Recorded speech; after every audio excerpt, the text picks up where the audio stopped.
Romeo, come forth, thou fearful man. Affliction is enamoured of thy parts, and thou art wedded to calamity. Father, what news? What is the prince's doom? What's her craves acquaintance at my hand that I yet know not? Too familiar is my dear son with such sour company. I bring thee tidings of the prince's doom. What less than doomsday is the prince's doom? A gentler judgment vanished from his lips, not body's death, but body's banishment. Ha! Banishment, be merciful, say death, for exile hath more terror in his look, much more than death. Do not say banishment. Hence from Verona art thou banished. Be patient, for the world is broad and wide.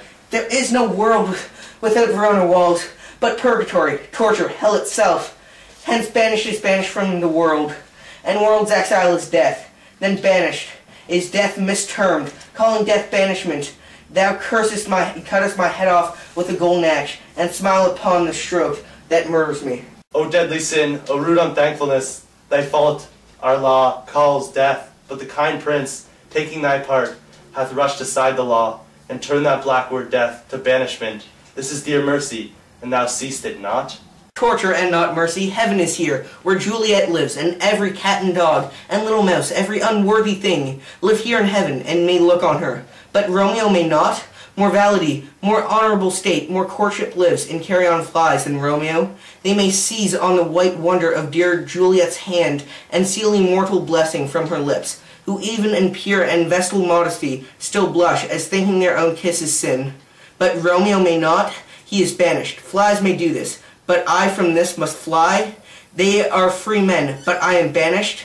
And sayest thou yet that exile is not death? Hast thou no poison mixed, no sharp ground knife, no sudden mean of death, though near so mean? But banished to kill me? Banished, O friar, the damn use that word in hell, howlings attendant. How hast thou the heart, being a divine, a ghostly confessor, a sin absolver, and my friend professed, to mangle me with that word banished? Thou fond madman, hear me but speak a word. Oh, thou wilt speak again of banishment. I'll give thee armor to keep off that word, adversity's sweet milk, philosophy, to comfort thee, though thou art banished. Yet banished, hang up philosophy, unless philosophy can make a Juliet, displant a town, reverse a prince's doom. It helps not, it prevails not, talk no more. Oh, that I see, that madmen have no ears. How should they, when that wise man has no eyes? Let me dispute with thee of thy estate. Thou canst not speak of thou that dost not feel. Wert thou as young as I, Juliet thy love, an hour but married, Tybalt murdered, darling like me, and like me banished, then mightest thou speak, then mightest thou tear thy hair, and fall upon the ground, as I do now, taking the measure of an unmade ground. Arise, one knocks. Good Romeo, hide thyself. Not I, unless the breath of a heartsick groans, mist-like, enfold me from the search of eyes. Hark! How they knock! Who's there? Romeo, arise. Thou wilt be taken. Stay a while. Stand up. Run to my study, by and by. God's will. What simpleness to this. I come, I come. Who knocks so hard? Whence come you? What's your will? Let me come in, and you shall know my errand. I come from Lady Juliet. Welcome, then. Oh, holy friar, oh tell me, holy friar, where is my lady's lord? Where is Romeo? There on the ground, with his own tears made drunk. Oh, he is even in my mistress's case. Just in her case, oh woeful sympathy. Pity's predicament, even so lies she. Blubbering and weeping, weeping and blubbering. Stand up, stand, and you be a man, for Juliet's sake. For her sake, rise and stand. Why should you fall into so deep a no? Nurse. Ah, sir, well, but that's the end of all. Speakest thou of Juliet? How is it with her? Doth she not think me an old murderer? Now I have stained the childhood of her joy, with blood removed but little from her own. Where is she, and how doth she? And what says my concealed lady to our concealed love?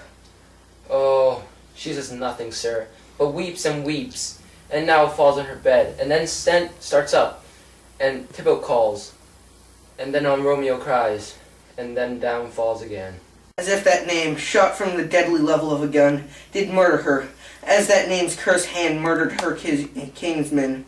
Oh, tell me, friar, tell me, in what vile part of this anatomy doth my name lodge? Tell me, that I am sack, the hateful mansion. Hold thy dagger. Art thou a man? Thy form cries out thou art. Thy tears are womanish, thy acts denote the unreasonable fury of a beast, unseemly woman in a seeming man, or ill-beseeming beast in seeming both. Thou hast amazed me, by my holy order. I thought thy disposition better tempered. Hast thou slain Tybalt? Wilt thou slay thyself, and slay thy lady that too lives in thee, by doing damned hate upon thyself, while railst thou on thy birth, the heaven and earth, since birth and heaven and earth, all three do meet, in thee at once, which thou at once wouldst lose. Fie, fie, thou shamest thy shape, thy love, thy wit, which like thy is sure aboutst in all, and usest none in that true use indeed, which should becket thy shape, thy love, thy wit. Thy noble shape is but a form of wax, digressing from the valour of a man. Thy dear love sworn, but hollow perjury, killing that love which thou hast vowed to cherish. Thy wit, that ornament to shape and love, mishappen in the conduct of them both, like powder in a skitless soldier's flask, in a set afire by thine own ignorance, and thou dismembered with thine own defence. What roused thee, man? Thy Juliet is alive, for whose dear sake thou wast but lately dead. There art thou happy. Tybalt would kill thee, but thou slewest Tybalt. There art thou happy too.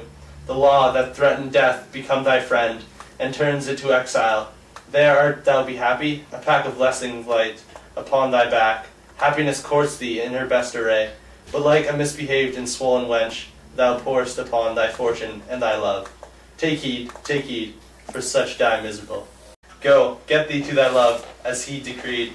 Ascend her chamber, hence and comfort her. But look thou, stay not till the watch be set, for then thou cannot pass to Mantua, where thou shalt live, till he can find a time to blaze your marriage, reconcile your friends, beg pardon of the prince, and call thee back, with 20,100,000 times more joy than thou wentst forth in lamentation.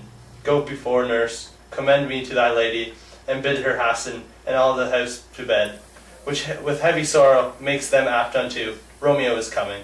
O Lord, I could have stayed here all night to hear your good counsel. Oh, what learning this is. My lord, I'll tell my lady you will come. Do so, and bid my sweet prepare to chide. Here, sir, a ring that she bid me give you, sir. Hie you, make haste, for it grows very late. How well my comfort is revived by this. Go hence, good night. And here stands all your state, either be gone before the watch be set, or by the break of day, disguised from hence. Seorn in Mantua, I'll find out your man, and he shall signify from time to time every good hap to see the chances here. Give me thy hand, 'tis late. Farewell, good night. But that a joy, past joy, calls out on me. It were grief, so brief, to part with thee. Farewell. Farewell, Romeo.